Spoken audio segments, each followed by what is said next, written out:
ये जो साथी ने सवाल पूछा, कन्नौज में भी घटनाएं हो रही हैं। आपको ये नहीं पता कि पुलिस पे दबाव कितना है। अगर बीजेपी का पकड़ा जाएगा तो न जाने कहाँ से फोन आएंगे, क्या क्या दबाव बनेगा। और याद कीजिए, जब मैं राष्ट्रपति जी का वोट डालने जा रहा था सर, 2 दिन पहले कन्नौज में यशो के साथ ही लूट हुई है। शांति रख थोड़ी देर। जिस समय में राष्ट्रपति के चुनाव में वोट डालने जा रहा था, मैंने कहा था कि बीजेपी के एमएलए शामिल हैं तालिग्राम के दंगे में,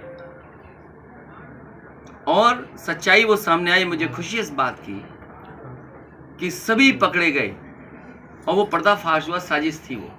क्या बीजेपी के लोग नहीं शामिल थे उसमें? कौन नहीं जानता बीजेपी के लोग शामिल नहीं थे। और जो कन्नौज में दंगा हुआ, दुकानों का नुकसान हो, उसमें भी शामिल बीजेपी के लोग थे, क्योंकि उन्हें कुछ और दिखाई दे रहा था, जमीन दिखाई दे रही थी।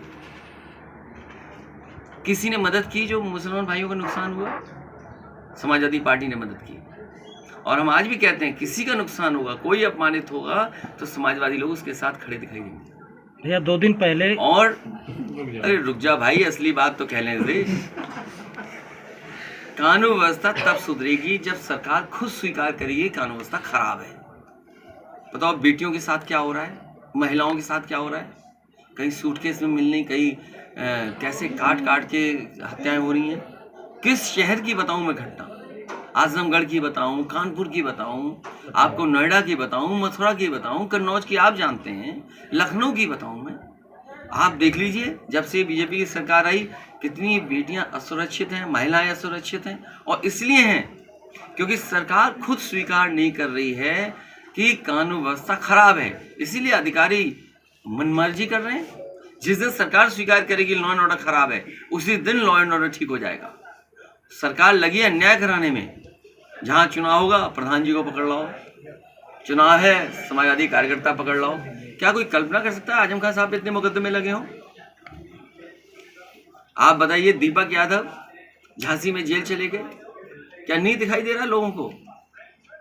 ये सब झूठे मुकदमे लगा रही भाजपा अपने स्वार्थ। और जब तक सरकार स्वीकार नहीं करेगी, तब तक कानून व्यवस्था ठीक नहीं होगी। सरकार को स्वीकार करना पड़ेगा कि उत्तर प्रदेश में महिलाएं असुरक्षित हैं। मुख्यमंत्री जी को खुद स्वीकार करना पड़ेगा कि बेटियां और महिलाएं असुरक्षित हैं। जब तक स्वीकार वो खुद नहीं करेंगे, उत्तर प्रदेश का लॉ एंड ऑर्डर ठीक नहीं होगा।